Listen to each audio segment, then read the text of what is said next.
Servus, Männer, it's Red Pill Germany again. Most of you have heard it by now, I'm sure. On Monday, both pipelines, Nord Stream 1 and 2, coming from Russia via the Baltic Sea to Germany, have been blown up. The consensus so far is that this was done by a state actor via explosives. And of course, this is a direct attack on the energy supply of Germany and also many other European countries. Only the terminal is in Germany. This is not a uniquely Russian-German pipeline. Much of this gas was meant to go to other countries as well. When we're talking about Nord Stream 2, the second pipeline, and the gas from Nord Stream 1 also, at least that is what I have heard, was going to other European countries too. Only the terminals, once again, were in Germany. So in today's video, I want to point out what we know so far, what has happened, and what I could gather from several news sources. I also want to comment on many speculations that we hear already coming from all sorts of different directions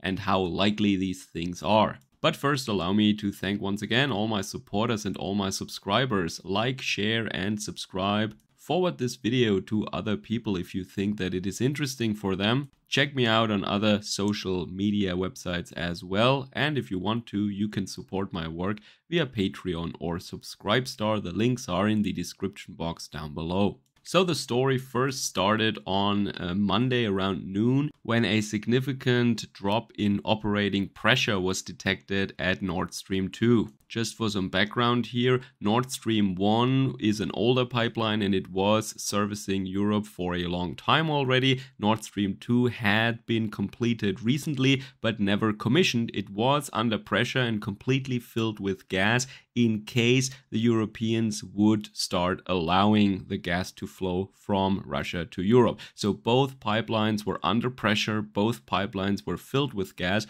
although they were not currently transporting any gas to Europe. Nord Stream 2, because it hasn't been commissioned yet. So in other words, the German or European authorities have not allowed it yet. And Nord Stream 1, well, Russia said that there are some repairs and this is why they can't send any gas through right now. But we think that this is, of course, a bogus story. The Russians don't want to do this at the moment. So at that point, when we knew that about the pressure drop in Nord Stream 2, people speculated, oh, could this be an accident? Is this another trick by the Russians, or is there a leakage maybe somewhere? But a couple of hours afterwards, it became pretty clear that this cannot be an accident because a similar thing did occur. Also, a pressure drop occurred on Monday night at Nord Stream 1. So that is maybe the same situation, probabilistically at least, when it comes to September 11th, when you saw the first plane hit the tower. You thought, oh wow, that's a really crazy accident. And then you see the second plane, and then all of a sudden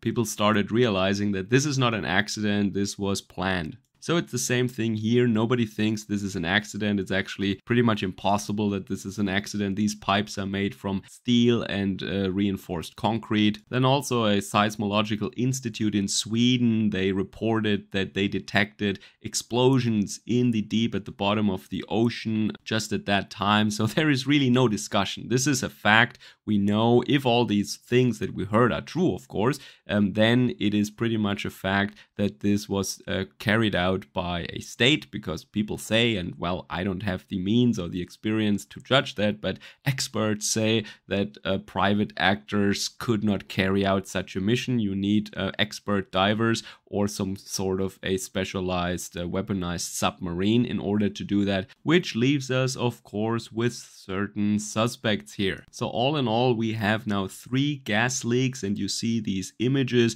where gas is bubbling to the surface of the ocean. It looks really huge. So there are 2 gas leaks in Nord Stream 1 and 1 gas leak in Nord Stream 2 near the island of Bornholm, that is between Poland, Germany, Sweden and Denmark, in the Baltic Sea, of course. So first, I find it very interesting that the German government has kept absolutely quiet about that. I have not heard our Chancellor, Mr. Scholz, nor any of his ministers mention this or make a speech or address the public, because this is really, especially in light of the current situation right now with our energy markets here, As you know from my videos maybe, or of course from other sources, we have a gas crisis, an energy crisis, an electricity crisis. Our government wants to stop coal, they want to stop nuclear power, they want to do all these things while we have no natural gas, or at least not the quantities coming into our country that we needed. Russia was a very important,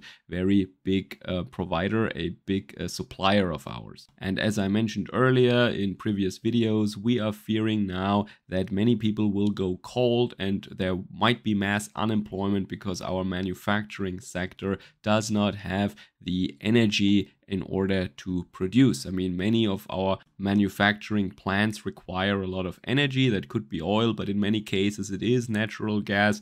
And if we have a shortage, well, then these plants will have to be shut down. So I find it very remarkable that our government is not even blinking when a foreign power, and I'm going to assume that it was a foreign power and not Germany. I mean, technically, sure, it could have been Germany, but what's the point of that? Our government is not even blinking when a foreign power blows up one of our most important energy supply lines, the Nord Stream 2 pipelines, both of them. And then there is the former Minister of Defense of Poland, Mr. Sikorski, now a member of the European Parliament, and he congratulated the USA to this masterpiece operation. He said that this was the US and I congratulate them. Maybe he knows more than we do, or maybe he's just not that bright. I don't know, but it is a curious bit of information, I think. Then Ursula von der Leyen, the head of the European Commission, said in a tweet that this was sabotage and they want full clarity on the events and why this happened.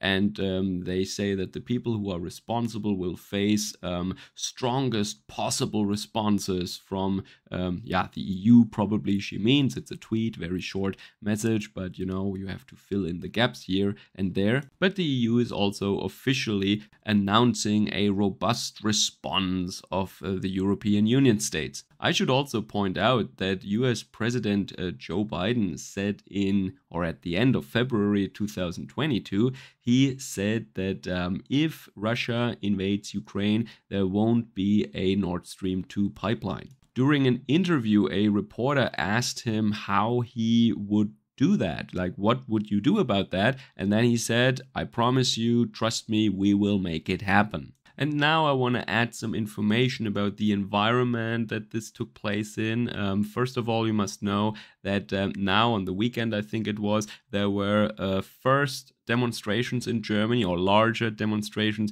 where the protesters explicitly demanded that Nord Stream 2, this pipeline, would be commissioned and that we would get gas from this, that the German government should work towards getting gas from Russia again through the large pipeline Nord Stream 2, because of what it means to us if we don't get the gas. You know, mass unemployment, people going cold, maybe freezing to death, etc. this winter. And also, a couple of days ago, a lot of US military vessels were just in the area. I just want to point this out, okay? That's not proof, of course, but it's a little bit curious, don't you think? And also, we all know that Russia is doing financially pretty well, at least their energy sector.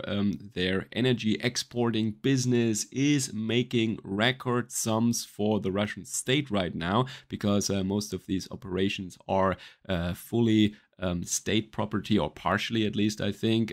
Anyway, the Russian state is killing it right now when it comes to energy revenue, despite of all these sanctions. And there are reports right now that the Russians were just thwarting an attempt on another gas pipeline. That pipeline is called Turkstream, and it is supplying Turkey, Serbia, and Hungary with natural gas. And this is something that is not mentioned a lot in the media. That means this is not the only attack on a Russian gas pipeline. There have been other attacks, or attempted attacks at least lately. And so we know that this is not an isolated incident. There is a larger worldwide operation operation against the pipeline network going out of Russia. They want to, and who they are is pretty clear by now, I think, who wants to isolate Russia and who wants to,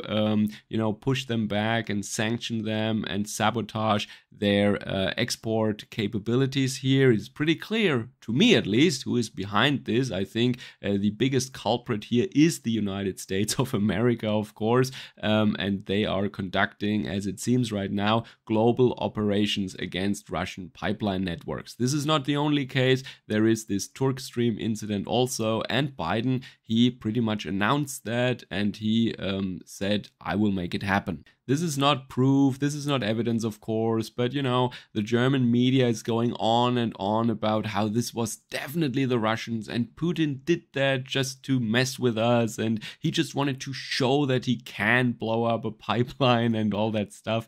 Yeah, right. I don't believe that, and especially when I read about this Turk Stream pipeline, it is just looking pretty much to me that the US is behind all that Mrs. Nudelman once again played one of her tricks against the European people. Let me know what you think about that in the comments down below. Servus, Kameraden.